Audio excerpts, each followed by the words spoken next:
Hey everybody, welcome back. So exciting, it's St. Patrick's Day. It's finally here, and Angie Horkin is back from the Beef Council. Great to see you. I know you are Irish. You guys go all out for St. Patty's Day. We love it. The kids excited? Oh, very excited. Got the corned beef going today? Yes, I do. Oh, you got to. And Angie does it. We did it last week where you glaze it with an orange marmalade and a little bit of Dijon mustard. Yum. So you cook it all day low and slow, or at least for several hours in your oven, and then remove the fat, glaze it, and then throw it in the broiler for 5-10 minutes. Yeah, and then roasted vegetables. So a little different than in the slow cooker, but roasted potatoes and the cabbage. Yum. And butter and and the color, onion. you know, sometimes when you pull corned beef out and you go to serve it, it's just not so pretty, and this just, oh, yum, and it tastes great too. So today we're talking about whatever way you do your corned beef, you're going to have some leftovers. You always will, or you hopefully you will. We're going to show you a couple of different ways to use them. So what are we making first? First, we're going to make a hash, corned beef hash. Yum. It's perfect. But with a few different twists than the hash you probably grew up with. So we're going to start with a little onion. Some onion strips and some pepper strips. This is a cheesy corned beef hash. We're going to start with a couple tablespoons of butter. Okay, so big skillet, a few tablespoons of butter. I'm going to save just a little of that butter because we're going to also fry some eggs to go with this hash. So put that in frying pan number 2. Okay. So onion. And then some pepper strips after those get softened a minute or two. So you found these frozen? Yeah, I found a pepper mixture, all different colors, frozen. Really pretty. And yeah, I thought they looked great and they'd be nice in this recipe.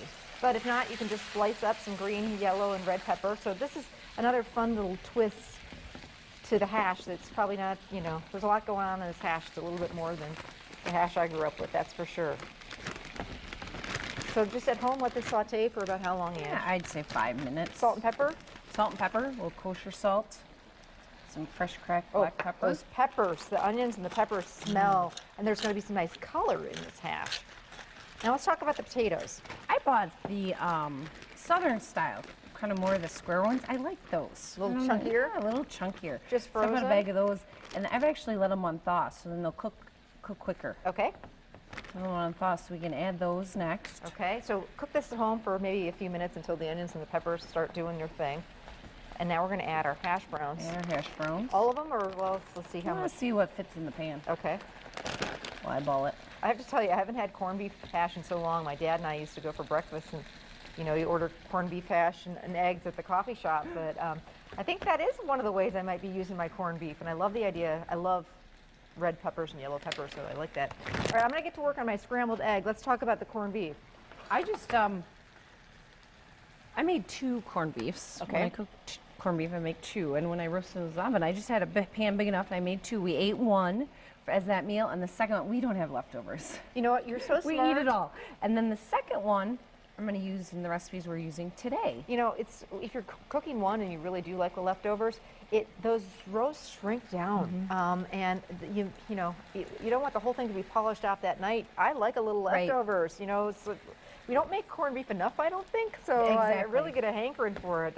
You know, talk yourself into buying 3 or 4 or 5 and putting them in the freezer. Yeah, if you don't make them right away, they'll freeze for 6 months up to a year. It's cryovac. It'll be fine. It won't get freezer burn. It's in that nice liquid. Yeah. It'll be perfect. Then you can pull one out in the summer or the fall. I mean, if you need a slow cooker meal, what's better than corned beef? I agree. I really agree. All right, so I'm doing some sunny side up eggs to go on top. So this corned beef that it's already roasted, you know, in 2 of these recipes you could use deli corned beef if you'd like. Okay. I think it would be fine. Good shortcut. Or a lot of the grocery stores around here actually will be cooking corned beef today, and they'll have them on their hot bars. So if you want to do, you know, don't want to make it yourself. Probably put in at least 2 cups. Yum. Yum. Got enough.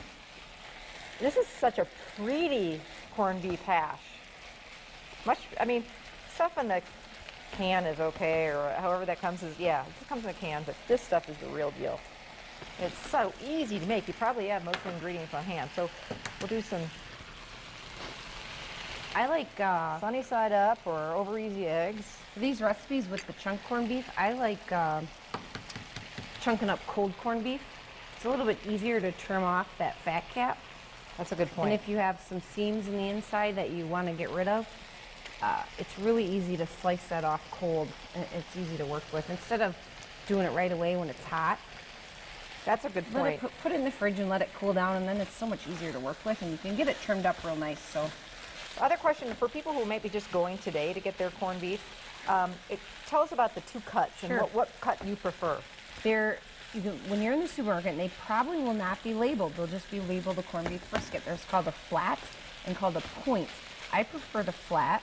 And you can see it You can see it. because it is much flatter. The point is, more of a triangle. yeah, It's kind of odd lumpy, odd shape. Odd shape because it's kind of it might have a couple different muscles in it, so you'll have some seams of fat in there. But if you buy a nice flat, it should be one big piece like this one here, a nice rectangular piece. So when you're at the supermarket, flip them over.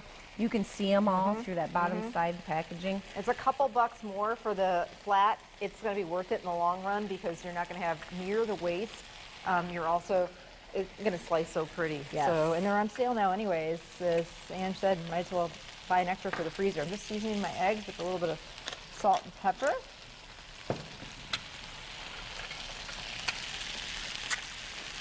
That's perfect. Oh, this totally reminds me of breakfast with my dad. Let's save this. How's our hash looking? It's looking good. And it just depends on how crispy you want it. If you really want it crispy, you just kind of pack it down. Pack it down and Yeah. try and flip it with a Yep. spatula or Yeah, exactly. pancake turner, Yeah, so- if you're feeling adventurous. Our eggs are looking wonderful, and you can do them over easy, or I like to keep it easy and do it sunny side up. For people who want the recipes that we're doing today, you can get them on our website, fox11online.com. Click on the Living tab and recipes, and they'll be right there. Or Angie, you guys have actually started sending out monthly. If you sign up once, you'll just keep sending them out to people. How does that work? Yes, if you've already called us this year, don't call again. We've got you. We'll get you all of these great corned beef recipes. But if you haven't called yet, give us a call. It's just an automated voicemail box. Just leave your name and mailing address, and we'll mail the recipes in paper form.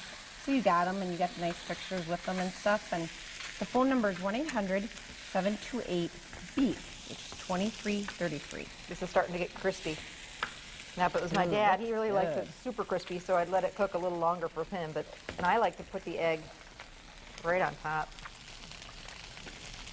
The egg or two. And this actually, not just a great breakfast, but it makes a nice dinner too. We like doing breakfast for dinner once Yeah, I in a do while. too. I'm just There going you to go. slide it right there. Perfect. Keep it easy. And actually, we are going to, speaking of eggs, what are we making next time? We're gonna make an omelet. A Reuben omelet. Reuben omelet. Corned beef and all sorts of good stuff. So, ooh, a little cheese on top. Little I cheese. love that. Yum. A little cheddar. Yeah, I'm all about that. There you go. Recipes on the website, or you heard how you can get it mailed out to you. Coming up, lots more to celebrate St. Patty's Day, so don't go anywhere. We'll be back.